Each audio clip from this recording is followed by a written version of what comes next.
Hey everybody, this is Perch. All right, so let's read this mail. It says, well, I'm going to skip the opening here, but basically the person says hello, and then some other stuff that I'll skip. It says then, I have a question. All right, here we go. Are people willing to accept new ideas? I have pitched multiple weird ideas for superhero comics that it seems I alone am interested in, including a solo title about a character who turns invisible. That's her only power, and a character with prank toys who fights crime. Is the mainstream audience unable to accept any character that isn't a copy of the most popular superheroes around?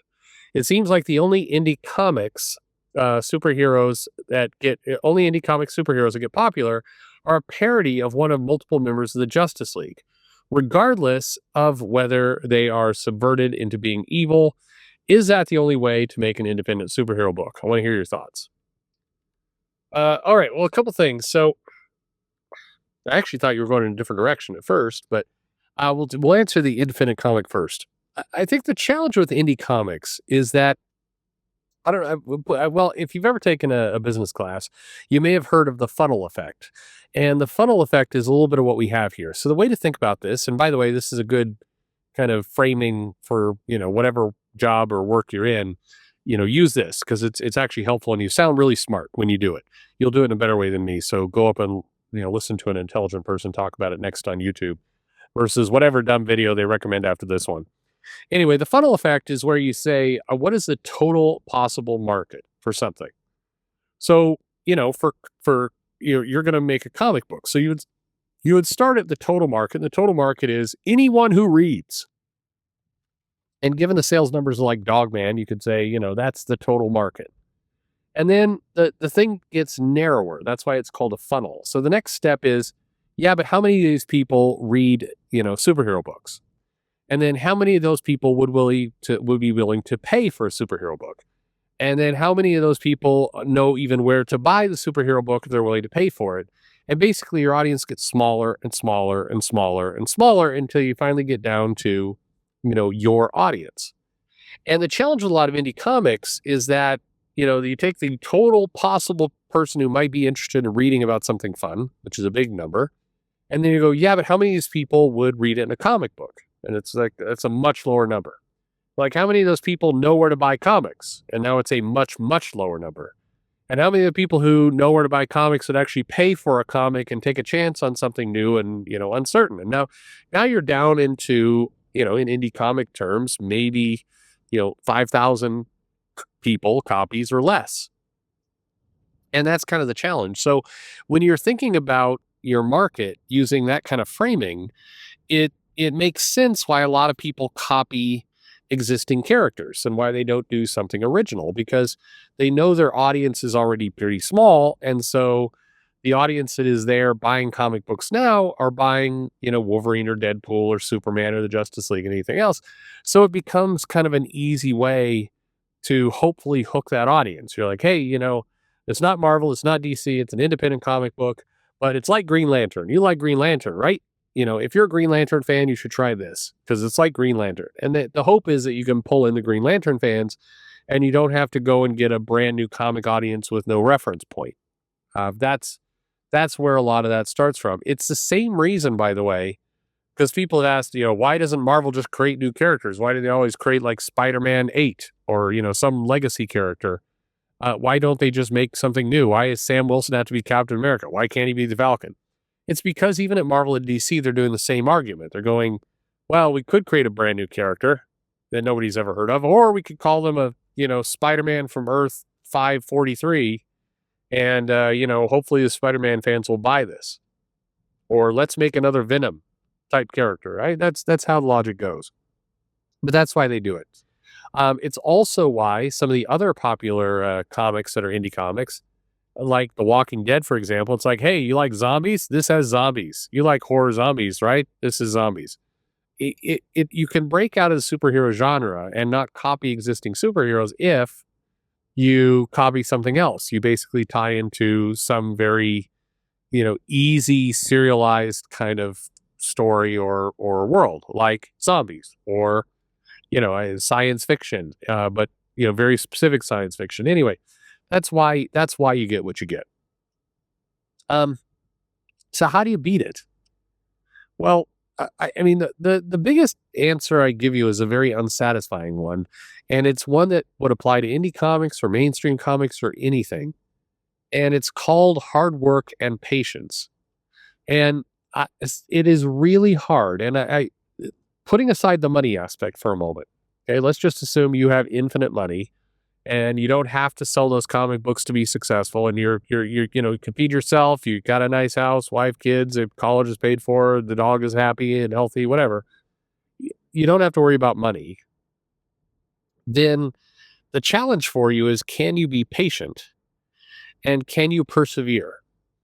Because the answer to comic book success, whether you're Marvel, DC, or an indie company, is keep doing it and keep doing it with regularity. Put out a comic every month if you can, and you have your original character there. And on month one, very few people may like it because you're doing something new and different. It's hard for them to attach their minds to, and they just won't be into it. But keep doing it. And pretty soon you have 10 issues under your belt. And what you'll see happen is that more people will be attracted and come to your title, and it will slowly grow over time. Now, you may say at this point, hey, wait a minute, Perch, I looked at some of your sales videos, and it generally shows that comics atrophy. That's also true, but it's more true for known characters. Things will do that, but I will point you, if you remember the sales videos, over to Walking Dead. Walking Dead started out very slow. So slow, in fact, that, a lot of indie comics creators have canceled the book because the sales are too low. But instead, they put out another issue and then another issue and then another issue, and they just kept marching forward. And what happened was the reliability of having that title there, the longevity of it, the fact that every month, there's a new book out, and they kept going. It in the end, it meant that there was a big back matter of comic to be available, and they pushed through. If you have a great idea, you may not be able to put out a comic book every month, but can you put a comic book out every 6 months or every year? Do that like clockwork. And there's another example. This channel sucks ass, but I have put out a video every single year for now 6 years. We're going on year 7. Every single year, every single day, there's been a new video out here. Some of them, pretty terrible, and some of them worse than that. And that persistence has led me to the subscriber count that I have. No, it's I don't have 1 million subscribers, but I have more than 50,000 is not bad for somebody who pays no attention to it. Every now and then, another YouTuber, particularly the weird fucker who causes me trouble, will send me out like, my subscriber count is higher. It's like, well, good for you, asshole. I mean, one, I don't care. You being successful doesn't take any attention or money out of my pocket. But two, I don't put any effort into this. So, yay! I do, you're beating lazy. But I'm joking a little bit, but the persistence matters. If you're going to put out a comic, if you have a great idea, you have to believe enough in your idea that you keep at it. Because, if you're trying to sell a story of somebody who's prank guns to fight crime, or, their only superpowers that they can turn invisible, well, if you believe you have a good story to tell, your art's good and you can do it, keep at it. Keep banging your head against the wall. Most of the time, it will lead to success.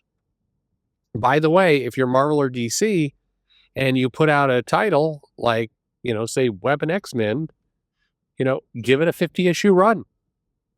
It's like, oh, but Perch, I'm not making enough. The profit is, yes, you're still making your profit. Like the profitability line that you hear from some of these companies is complete and utter bullshit, but keep at it, because stability, longevity, and just a longer story to tell is successful. People go for it. And that's really the only answer.